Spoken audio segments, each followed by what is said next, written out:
जिस तरह से अमित शाह अपनी रैलियों को रद्द करके, नागपुर की रैलियों को रद्द करके, महाराष्ट्र की रैलियों को रद्द करके जिस तरह से दिल्ली वो रवाना हुए, उसके बाद से हमने देखा कि एक लगातार उन्होंने मीटिंग की, अपने अधिकारियों के साथ मिलकर के धुआंधार मीटिंग पे मीटिंग कर रहे हैं। और सबको पता चल गया कि जिस तरह से मणिपुर में हालात ख़राब हुए हैं उसका जिम्मेदार कौन है। और लगातार जो एक इतने सालों से अभी तक वहाँ पे प्रधानमंत्री नहीं गए, इतने सालों से वहाँ पे वायलेंस जारी है, उसके बावजूद बीच में लोगों का चुनाव प्रचार, महाराष्ट्र में चुनाव प्रचार करेंगे, झारखंड में चुनाव प्रचार करेंगे, हरियाणा में चुनाव प्रचार करेंगे, नाइजीरिया में जाएंगे, ब्राज़ील में जाएंगे, लेकिन मणिपुर नहीं जा सकते हैं। गृह मंत्री नागपुर की रैलियों को रद्द करके दिल्ली आए और वहाँ पर जो बीजेपी की सबसे बड़ी सपोर्टर पार्टी है, बीजेपी से अपना समर्थन खींच ली है, अपने 7 विधायकों के साथ अपना समर्थन वापस ले ली है, तो क्या बीजेपी की गवर्नमेंट मणिपुर में गिर जाएगी या बची रहेगी? जिस तरह से हमने मणिपुर में देखा कि एक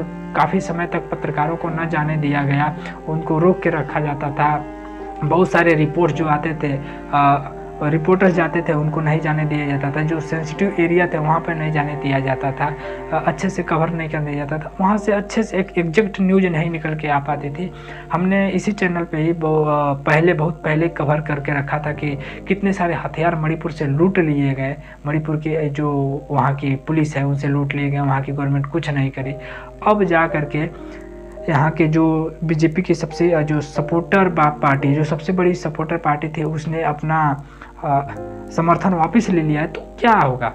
क्या वहाँ की सरकार अब गिर जाएगी? मैं बताता चलूँ कि वहाँ पर 60 विधानसभा सीटें हैं, जिसमें से 32 सीटें बीजेपी के पास थी और 7 सीटें कॉनराड संगमा की पार्टी के पास थी। तो 7 विधायकों को ले जाने के बाद भी बीजेपी पूर्ण बहुमत में बनी हुई है और उसके सरकार गिरने के कोई चांसेस नहीं है। लेकिन कहीं ना कहीं एक राजनीतिक दबाव तो नहीं है, लेकिन एक नैतिक दबाव है, एक नैतिक जिम्मेदारी बनती है। और वहाँ के जो मणिपुर कांग्रेस के जो अध्यक्ष हैं, उन्होंने भी बोल दिया है कि हम अपने विधायकों को इस्तीफा देने के लिए तैयार है। अगर मणिपुर की जनता चाहती है कि हम इस्तीफा दे दें और दोबारा से चुनाव हो, तो हम इस्तीफा देने के लिए तैयार हैं, लेकिन इस वायलेंस को रुकना चाहिए। जो भी घटनाएं हो रही हैं इनको रोका जाए, जल्दी से जल्दी रोका जाए। इसको लेकर के गृह मंत्री काफ़ी सुस्त नज़र आ रहे हैं। गृह मंत्री मीटिंग पे तो मीटिंग कर रहे हैं, इसको लेकर के पंचायत का डायलॉग याद आ जाता है कि खेलिए मीटिंग मीटिंग, करिए मीटिंग मीटिंग, निकलने वाला कुछ नहीं है। तो शायद गृह मंत्री भी मीटिंग मीटिंग खेल रहे हैं, मीटिंग मीटिंग कर रहे हैं, होने वाला कुछ नहीं है। बस एक ओहदा बन जा रहा है, एक न्यूज़ बन जा रही है। गृह मंत्री हैं तो एक न्यूज़ बन जा रही है कि उन्होंने मीटिंग किया है मणिपुर के लिए, लेकिन उससे एग्जैक्ट निकल कुछ नहीं रहा है। लगातार हम देख रहे हैं मणिपुर में वायलेंस बढ़ता जा रहा है, रुक रुक के वायलेंस बढ़ता जा रहा है। अगर जो जंतर मंतर दिल्ली में रहते होंगे उनको पता होगा, जंतर मंतर पे आए दिन कभी कुकी समाज तो कभी मैतेई समाज लगातार वहाँ पे प्रोटेस्ट कर रहा है।